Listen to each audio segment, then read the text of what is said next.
Recentemente, em comemoração aos seus 75 anos, a NBA resolveu divulgar uma lista com os 75 maiores jogadores da história da liga. Em seguida, a ESPN fez sua parte e deixou o debate ainda mais polêmico, porque decidiu ranquear esses jogadores que a NBA elegeu e colocá-los em ordem. Quando decidimos dizer que um jogador está acima ou abaixo do outro, certamente vamos gerar muitas discussões entre os fãs do esporte. Mas por que exatamente é tão difícil de concordarmos sobre qual jogador é maior que outro? Bom, primeiramente porque estamos falando de uma discussão muito subjetiva. Cada um tem os seus próprios critérios e características que valorizam um jogador, e na hora de compararmos, os argumentos vão ser sempre diferentes. Alguns dão valor para habilidades e performances individuais, outros valorizam as conquistas e prêmios que um jogador recebeu na carreira, e também tem aqueles que acreditam que o sucesso do time e a habilidade de vencer campeonatos é o critério mais importante. Porém, será que existe alguma maneira de mensurarmos essas conquistas de uma maneira objetiva? Bom, para isso, nossa única opção é de utilizar números. De imediato, eu gostaria de dizer que eu não acredito que os números devem ser usados como uma única maneira de contar a história de um jogador. Números não mentem, porém eles nem sempre contam toda a história, e eles omitem todo o contexto e nuance do jogo que nós, como fãs que assistimos os jogos regularmente, conseguimos contar muito melhor do que simplesmente olhar para a súmula. Mas a ideia desse experimento é justamente essa, me basear somente em números para ranquear os 75 maiores jogadores de todos os tempos.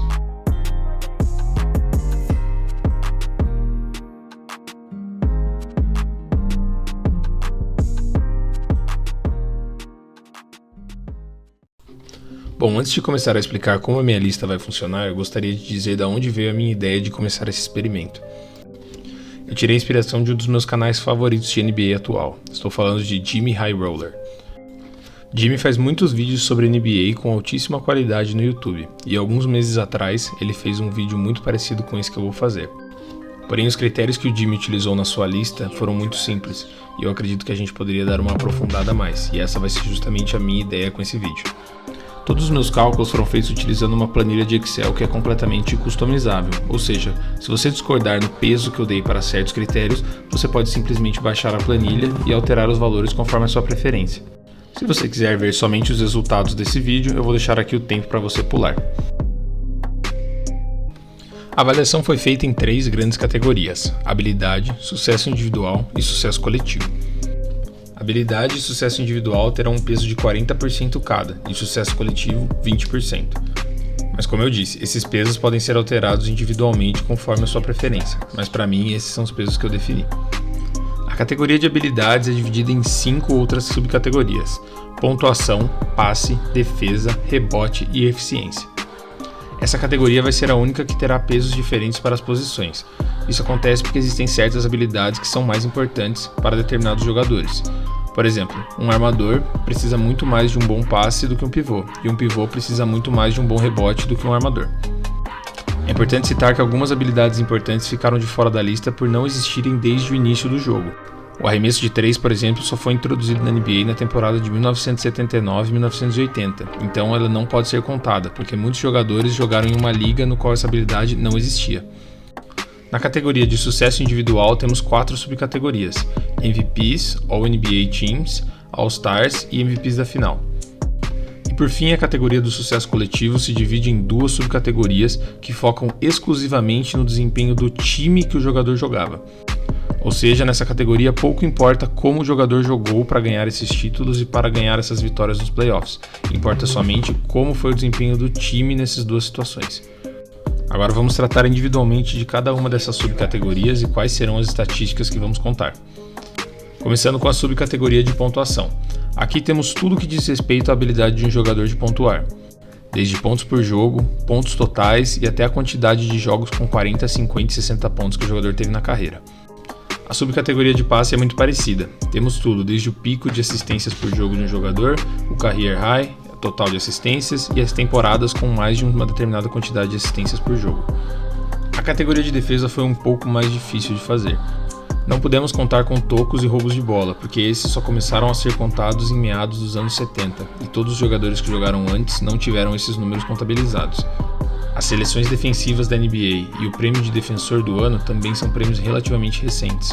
A única estatística defensiva que existe desde o início da liga é a de Defensive Win Shares. Por isso, com a quantidade de Defensive Win Shares de um jogador, eu consegui estimar a quantidade de primeiros times defensivos que ele teria caso isso já existisse.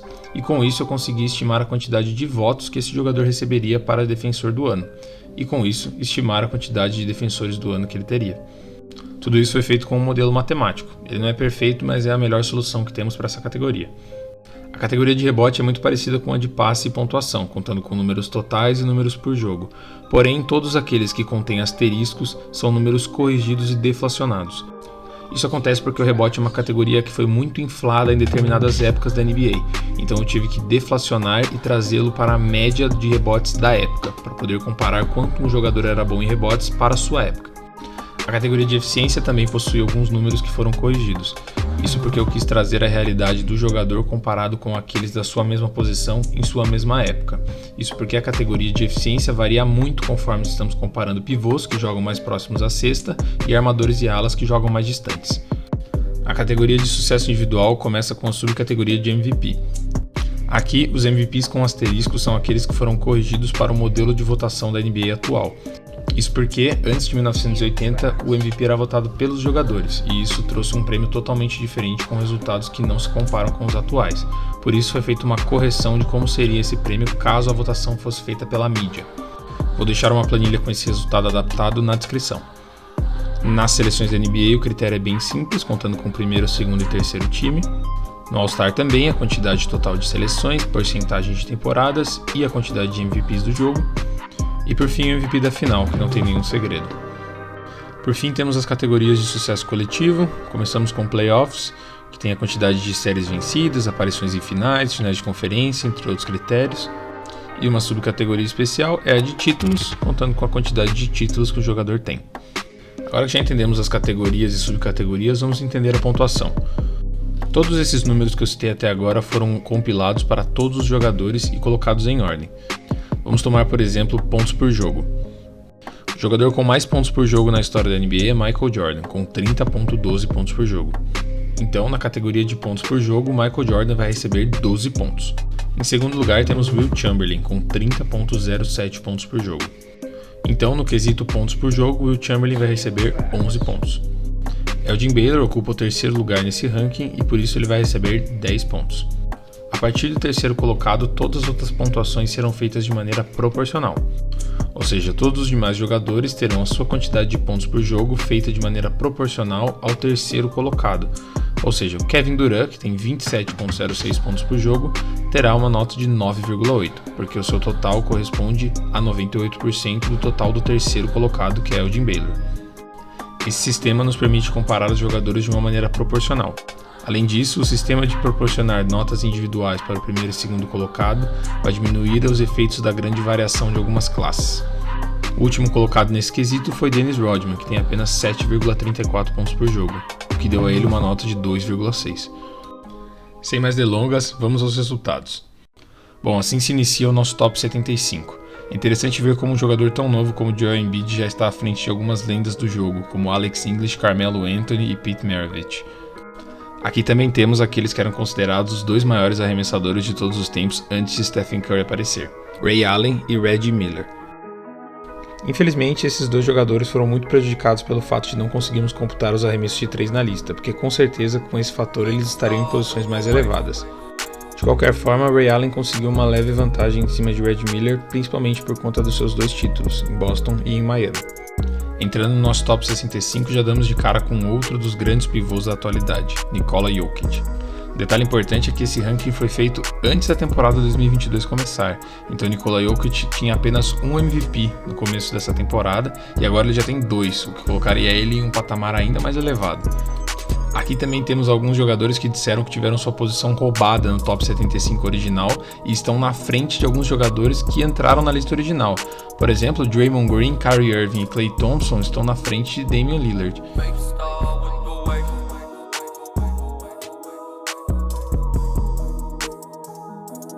O Top 55 é dominado por pivôs, principalmente aqueles que dominaram os anos 80 e 90, como Robert Parrish, Kevin McHale, James Worthy e Patrick Ewing. Além disso, temos alguns pivôs modernos, como Anthony Davis e Paul Gasol. Confesso que fiquei um pouco surpreso com a posição alta de Pau Gasol no ranking, achei que ele ficaria mais para o top 75, mas o espanhol conseguiu essa posição mesmo sem nunca ter recebido um único voto de MVP na carreira. Antes de mostrar o top 45, eu gostaria de propor um desafio. Vou te dizer o nome de 6 armadores e você deve me dizer quem você acha que é o maior. Os armadores são Walt Frazier, Tony Parker, Isaiah Thomas, Steve Nash, Gary Payton e John Stockton. Você provavelmente deve estar na dúvida entre Isaiah Thomas, John Stockton, talvez até Steve Nash. Bom, segundo a nossa lista, a resposta correta é Tony Parker. Bom, eu pelo menos não esperava por essa. O francês conseguiu a posição de 38 no nosso ranking, principalmente por conta do seu grande sucesso coletivo, seus títulos e vitórias nos playoffs. Outro jogador que me surpreendeu positivamente foi Dennis Rodman, o especialista defensivo em rebotes, conseguiu a posição de 37 no nosso ranking também por conta do seu grande sucesso individual, seus 5 títulos entre Detroit e Chicago. O top 35 já conta com muitas estrelas atuais como Chris Paul, Russell Westbrook, Kawhi Leonard e James Harden. Giannis Antetokounmpo, aos seus 27 anos, já ocupa a 27ª posição no nosso ranking e, ao que tudo indica, vai continuar escalando essa lista cada vez mais. Mas aqui podemos ver o quanto Dwight Howard foi roubado da sua posição na lista original. No nosso ranking ele ocupa a 31ª colocação e ele nem participou da lista original da NBA. Acho que as pessoas têm na cabeça a imagem de um Dwight Howard atual, aquele que joga apenas para complementar os seus times, e não aquele Dwight Howard de Orlando, que foi para as finais e jogou contra o Lakers em 2009. Outro caso interessante é o de Julius Erving. Julius Erving dividiu a sua carreira entre a NBA e a ABA, e nesse ranking eu considerei apenas os seus números da NBA. Por isso, se ele tivesse jogado a sua carreira inteira na NBA, provavelmente estaria muito mais alto na nossa lista, porém, com seus números da NBA, ele ocupou a 28ª posição. O top 25 é um pouco mais old school, com as lendas dos anos 60 dominando o topo da lista. Daqui também conseguimos ver como David Robinson e Moses Malone são subestimados nas discussões. Mas também com a quantidade de pivôs que temos aqui no topo, vamos ver que a competição é muito alta nessa posição. Acredito que nenhum jogador aqui seja mais premiado individualmente do que Stephen Curry, e o que está faltando para ele subir ainda mais é só os números totais que ele vai conseguir conforme a sua carreira avança. Ele também é muito criticado por não ter um MVP da final em sua carreira, porém, atualmente os Warriors estão se preparando para jogar os primeiros jogos da final de conferência, e ele tem uma grande chance de conseguir chegar à final e ganhar o seu MVP da final esse ano. O nosso top 15 começa com Kevin Durant, porém, surpreendentemente, na sua frente temos um outro small forward, John Havlicek, que venceu 8 títulos pelo Boston Celtics. Em seguida temos Karl Malone. Todos sabemos que ele não é o melhor ser humano desse mundo, porém, o seu lugar na história da NBA está garantido. Logo após temos 2 pivôs lendários, Hakeem Olajuwon e um muitas vezes não lembrado, George Mikan, a primeira superestrela da história da NBA. É óbvio que George Mikan jogou em uma NBA não tão competitiva como a atual, porém não por isso devemos desmerecer os seus números que ele conquistou. Agora vamos para a parte que todos estão esperando, o top 10. Da posição 10 à posição 5 podemos ver porque Boston e Los Angeles dominaram a história da NBA. Temos aqui Larry Bird e Bill Russell, que jogaram as suas carreiras inteiras pelo Boston Celtics, Kobe Bryant e Magic Johnson, que não vestiram outra camisa sem ser a dos Los Angeles Lakers, e também temos Shaquille O'Neal, que jogou por muitos times, porém teve a sua melhor fase vestindo roxo e dourado. Começando com Larry Bird, que sem dúvida foi um dos maiores talentos que já passou por uma quadra da NBA, porém a sua carreira curta fez com que seus números totais caíssem um pouquinho na lista. Depois temos Shaq e Kobe, a dupla mais dominante da história da NBA. Kobe conseguiu a vantagem sobre Shaq principalmente pelos seus quesitos defensivos, que é um atributo muitas vezes subestimado no Mamba. Depois temos o maior passador de todos os tempos, Magic Johnson. Magic conseguiu uma pequena vantagem sobre Kobe na discussão de quem foi o maior jogador a jogar a sua carreira inteira pelo Los Angeles Lakers. E por último, na 6ª posição, batendo na porta do top 5, temos Bill Russell, que está aqui principalmente pelo seu grande sucesso com seus 11 anéis, que todos sabemos que é um recorde que provavelmente nunca vai ser quebrado. E por fim, eu revelo a vocês o top 5. Vocês provavelmente já sabiam a maioria dos jogadores que estariam aqui pelo próprio senso comum ou também pelo processo de eliminação dos jogadores que já apareceram. Mas vamos começar com aquele que é sem dúvida o maior power forward da história da NBA, Tim Duncan. Fiz uma thread no meu Twitter de como Tim Duncan tem possivelmente a carreira mais perfeita da história. Eu acho que muitas pessoas não sabem disso. Mas Tim Duncan não está aqui somente pelas suas vitórias em playoff e pelos seus títulos. Ele era um jogador extremamente completo em todos os aspectos do jogo, tanto no ataque quanto na defesa. Na sua frente está Wilt Chamberlain, o homem de 100 pontos, aquele que todo mundo já ouviu falar. Se um dia você quiser se informar sobre os recordes da NBA, basta abrir uma biografia de Wilt Chamberlain. A única coisa que impediu Wilt de conquistar o top 3 foi o seu relativo fracasso nos playoffs. Ele conquistou apenas 2 títulos, o que é muito pouco comparado com os jogadores aqui no top 5, e ele era frequentemente derrotado pelo seu principal rival, Bill Russell. O terceiro lugar fica com Kareem Abdul-Jabbar, o maior center de todos os tempos. Ele tem na carreira um recorde de MVPs com 6, além dos seus 6 títulos e 2 MVPs da final. E como vocês veem no vídeo, ele conseguiu isso graças à sua principal jogada, o seu gancho completamente imarcável.